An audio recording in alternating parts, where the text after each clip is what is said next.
She sits at the kitchen table, tears streaming down her face, holding divorce papers that feel like a death certificate for everything she believed about love. 10 years ago, she walked down an aisle convinced she'd found her soulmate, best friend, passionate lover, financial partner, spiritual companion, emotional therapist, social trophy, and life coach, all wrapped into one perfect person. He stands in the doorway, emotionally exhausted, watching the collapse of something he never fully understood in the first place. Head-hot marriage meant finding someone to share life with. Instead, he discovered he'd signed up to Basumion's entire universe. Parent, priest, psychiatrist, provider, performer, and personal entertainment system rolled into one impossible role. They're both good people. They both tried. They both followed the script society handed them about what marriage should be. And like millions of others, they're both discovering that the script is fundamentally flawed. The expectations are mathematically impossible.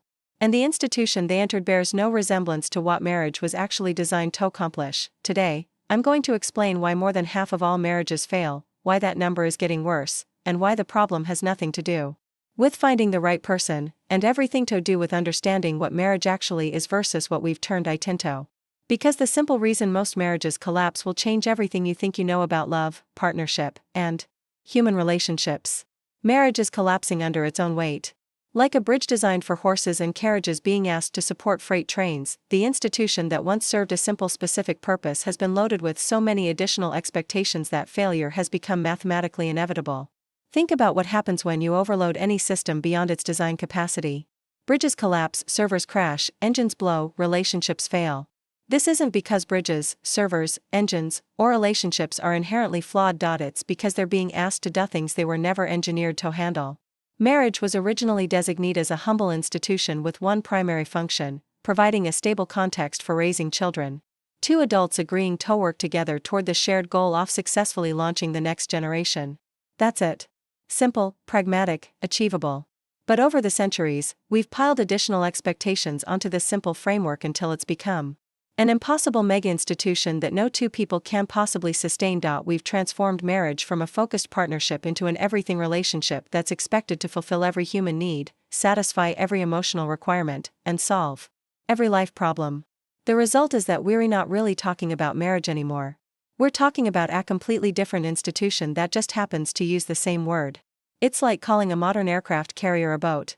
Because boats float on water, the word is the same, but the reality is unrecognizable from the original.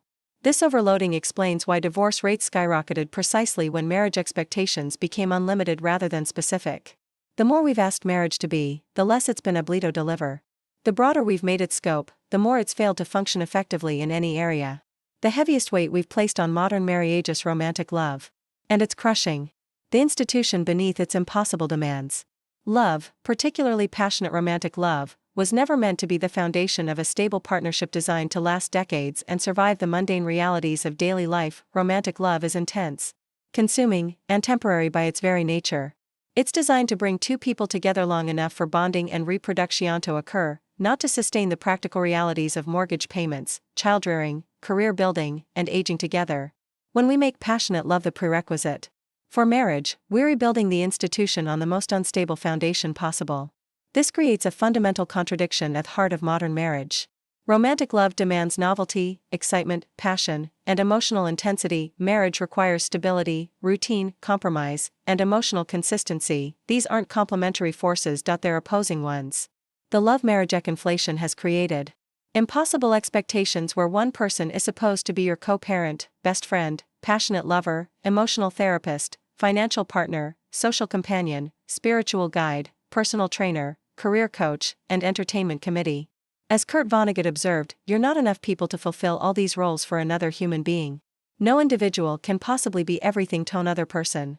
The attempt to create such total relationships doesn't lead to deeper connection. It leads to unavoidable disappointment. When reality falls short of impossible expectations, you end up resenting your partner not for being a bad person, but for being a human being with limitations. The most passionate love affairs in history were typically brief, intense, and often tragic. Precisely because passion cannot sustain the mundane realities of daily partnership. When we try to force passionate love to bear the weight of practical partnership, we destroy both the passion and the partnership. To understand why marriage is failing, consider how we've similarly overloaded the concept of work. Jobs were originally designed for one simple purpose: providing opportunity to earn money in exchange for service. You showed up, performed tasks, received compensation, went home. Simple, clear, functional, but modern career culture has piled impossible expectations onto work just like we've done with marriage. Now jobs are expected to be fulfilling, meaningful, identity-providing, exciting, fun, socially conscious, personally growth-oriented, creatively satisfying, and spiritually enriching. We expect work to be our calling, our passion, our identity, and our path to self-actualization. The result, widespread career dissatisfaction, constant job hopping, and the belief that the right job will solve all our life problems. We've taken a practical institution designed for economic exchange and burdened it with emotional, spiritual, and personal expectations it cannot possibly fulfill. The parallel to marriage is exact. We've taken a practical institution designed for child rearing partnership and burdened it with romantic, emotional, spiritual, social, and personal expectations it cannot possibly fulfill. In both cases, the overloading destroys the institution's ability to function effectively even in its original intended capacity. When marriage was understood as a kind-of work, two people partnering for a specific purpose, it functioned effectively. People didn't need to love or even particularly like their co-worker spouse. They just needed to make it work because that was their job. This practical approach actually created more stable partnerships than our current love-based model. Modern marriage is absolutely unrecognizable from historical marriage. We're using the same word to describe an institution that has been fundamentally transformed multiple times over the past few centuries, with each transformation adding new expectations while keeping all the previous ones. The religious conflation happened first. Marriage wasn't inherently religious. It didn't become a Catholic sacrament until 1563, 16 centuries after Christ. Religious leaders attached themselves to marriage as a social control instrument to create stability and prevent orphaned directionless children. Ironically, most religious founders were single, polygamous, or celibate. Jesus, Buddha, priests, popes. You literally cannot think of any major religion founder who was monogamously married. The love conflation happened a couple hundred years ago when romantic ideals began merging with practical partnership. Suddenly, marriage wasn't just about raising children. It was about finding your true love and living happily ever after. This added enormous emotional expectations to what had been a largely practical arrangement. The nuclear family isolation happened about 75 years ago when extended family networks dissolved and couples became isolated units responsible for meeting all each other's social and emotional needs. This removed the support systems that had made marriage functional and placed impossible pressure on the partnership itself. The gender role upheaval of the last 50 years added another layer of confusion as traditional expectations were questioned but not replaced with clear alternatives. Now couples must negotiate everything from scratch while dealing with all the accumulated expectations from previous eras.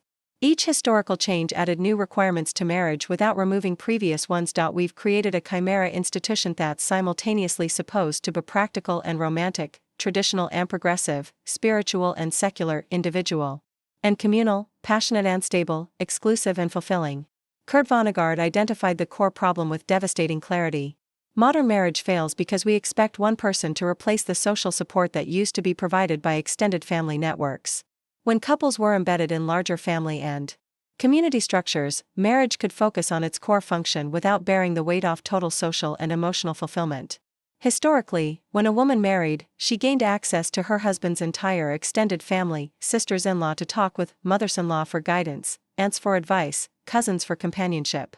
When a man married, he gained brothers-in-law for friendship, fathers-in-law for mentorship, uncles for support, and a whole network of male relationships.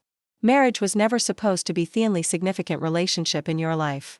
It was supposed to be the gateway to many relationships.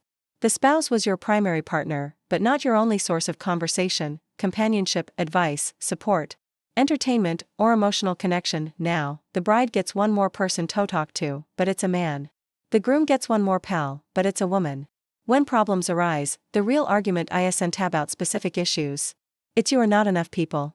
You cannot possibly fulfill all the roles that used to be distributed across an entire extended network. This isolation has created relationships where partners are simultaneously best friends, lovers, co-parents, therapists, entertainers, and confidants. No human being can excel at all these roles. And the attempt to do so creates exhaustion, resentment, and inevitable failure. The solution isn't finding a better partner. It's understanding that no partner can be everything. The healthiest marriages are those where both people have rich networks of friendships, family relationships, and community connections that fulfill different needs, allowing the marriage to focus on its core strengths rather than trying to be everything. To both people, modern marriage has extended the concept of exclusivity far beyond its original sexual boundaries into emotional, social, and spiritual realms where it becomes psychologically destructive. We've created expectations of emotional monogamy that are both unnatural and impossible to sustain. Sexual exclusivity makes biological and practical sense for pair bonding and child rearing. But emotional exclusivity, the expectation that your spouse should be your only source of deep connection, understanding, support, and intimacy, creates artificial scarcity that starves both partners of the human connection they need to thrive. This emotional exclusivity trap manifests in jealousy about friendships, resentment about time spent with others, and the belief that wanting connection outside the marriage somehow diminishes the marriage itself. Partners become emotional prison guards, monitoring each other's interactions and demanding that all significant emotional needs be met within the relationship. The result is emotional suffocation rather than emotional fulfillment. When you're expected to be someone's entire emotional world, the pressure becomes overwhelming. When you expect someone to be your entire emotional world, the disappointment becomes inevitable. No single person can provide the full spectrum of emotional connection, intellectual stimulation, and social satisfaction that humans require. Healthy marriages require breathing room, space for both partners to have other relationships that fulfill different needs and bring different energies back to the marriage. The most satisfied couples are those who encourage each other's friendships, support each other's individual interests, and understand that a rich external life enhances rather than threatens their partnership. The attempt to create total emotional fusion actually destroys intimacy because it eliminates the individual identities that made the partners interesting to each other in the first place. You cannot maintain attraction to someone who has no life outside your relationship with them. Modern marriage has become a security and fulfillment delivery system that no institution can possibly provide. We've attached financial, emotional, social, and existential expectations to marriage that transform partners into insurance policies against life's uncertainties and disappointments. This security expectation creates relationships based on what partners can provide rather than who they are as people. You're not choosing someone because you enjoy their company. You're choosing them because they represent safety, stability, and protection from an uncertain world. This transactional foundation poisons authentic connection.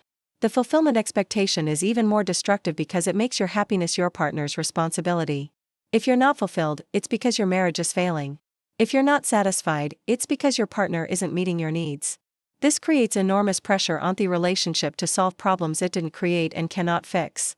Personal fulfillment is an individual responsibility that cannot be outsourced to another person. The attempt to find meaning, purpose, satisfaction, and happiness through marriage rather than through your own choices and development creates dependency rather than partnership.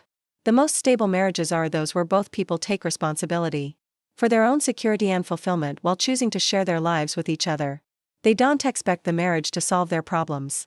They bring their best selves to the marriage and create something together that enhances what they've already built individually. When marriage becomes a security and fulfillment contract rather than a partnership choice, it creates relationships based on need rather than desire, desperation rather than attraction, fear rather than love. These foundations cannot sustain the challenges that every long-term relationship faces.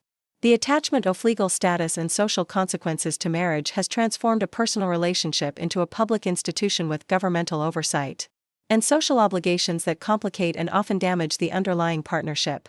When marriage becomes a legal contract with property rights, taxation implications, inheritance rules, and divorce proceedings, it stops being a simple partnership agreement and becomes a complex business arrangement. Partners start thinking like business partners.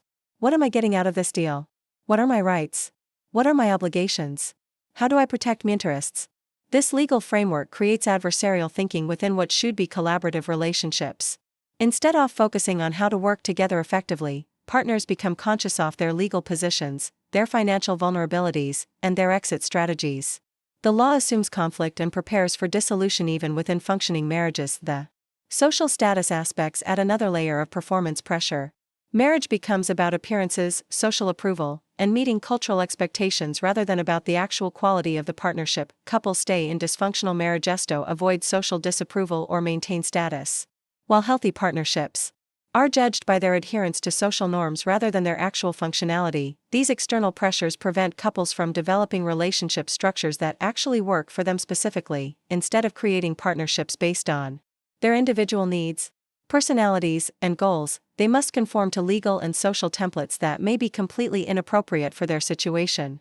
The healthiest partnerships are often those that focus on the relationship itself rather than its legal or social packaging.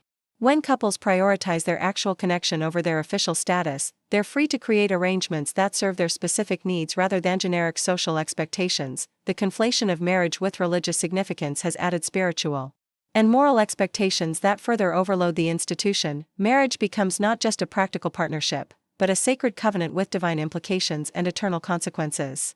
This religious framework creates impossible pressure to maintain marriages regardless of their actual functionality. Partners feel morally obligated to counter dysfunction, abuse, or fundamental incompatibility because divorce represents spiritual failure rather than practical adaptation to changed circumstances. The religious emphasis on sacrifice and duty often prioritizes the institution over the individuals within it. Partners are expected to sacrifice their happiness, fulfillment, and sometimes their well-being for the preservation of the marriage itself. This creates relationships where the form matters more than the substance. Additionally, religious marriage expectations often include predetermined gender roles, sexual restrictions, and lifestyle requirements that may not fit the actual people in the relationship. Instead, allowing couples to develop dynamics that work for their specific personalities and circumstances. Religious frameworks impose one-size-fits-all models. The irony is that most religious founders were not monogamously married, suggesting that the spiritual path may not actually require or be enhanced by traditional marriage structures. The attachment of religious significance to marriage may be more about social control than spiritual development. Healthy relationships can certainly have spiritual dimensions, but these should emerge from the actual connection between the partners rather than being imposed by external religious expectations that may not serve their actual spiritual growth or life circumstances. The solution to marriage's collapse isn't trying harder to meet impossible expectations. It's returning to the simple, humble purpose that made the institution functional in the first place. Marriage works when it's understood as a practical partnership for specific goals, not as a magical solution to all of life's challenges. This return to simplicity requires separating the various elements that have been conflated with marriage over the centuries. Love affairs can exist separately from domestic partnerships. Spiritual connections can develop independently of legal contracts. Social status can be built through individual achievement rather than relationship validation. When marriage focuses on its core function, creating a stable context for shared goals like raising children or building a life together becomes manageable and sustainable. Two people working toward common objectives with clear roles and realistic expectations can create lasting partnerships. This approach requires pragmatic open-mindedness about what marriage can and cannot provide. It means accepting that your partner will not be everything to you, that you will need other relationships and sources of fulfillment, and that the marriage itself is just one component of a rich, full life. The most successful marriages are those where both partners understand the institution's limitations and work within them rather than against them. They don't expect their marriage to bed-air everything. They expect it to bed-air partnership for specific shared goals while maintaining other relationships and interests that fulfill different needs. This doesn't mean marriages cannot be loving, supportive, or deeply connected. It means that love, support, and connection emerge from successful partnership rather than being prerequisites for it. When two people work well together towards shared goals, affection and intimacy often develop naturally without the pressure of forced romantic expectations. More than half of all marriages end in divorce. And this statistic should be absolutely terrifying for anyone considering marriage under current cultural expectations. We're essentially asking people to enter an institution with worse odds than a coin flip while pretending that the problem is finding the right person rather than understanding the wrong expectations. The divorce rate has skyrocketed precisely as marriage expectations have expanded beyond realistic boundaries. When marriage was understood as practical partnership, it was much more stable. As we've added romantic, spiritual, emotional, and fulfillment expectations, the failure rate has increased proportionally. This pattern will continue to worsen until we acknowledge that the problem is institutional rather than individual. No amount of relationship education, communication skills, or compatibility testing can fix an institution that's been loaded with impossible expectations. The scariest part is how these statistics affect people's willingness to commit at all. Intelligent people look at 50% plus divorce rates and reasonably conclude that marriage is too risky to attempt. This creates a selection bias where the most thoughtful, careful people avoid marriage while the most optimistic or unrealistic people continue entering it. The result is that marriage becomes associated with poor decision-making rather than wise partnership.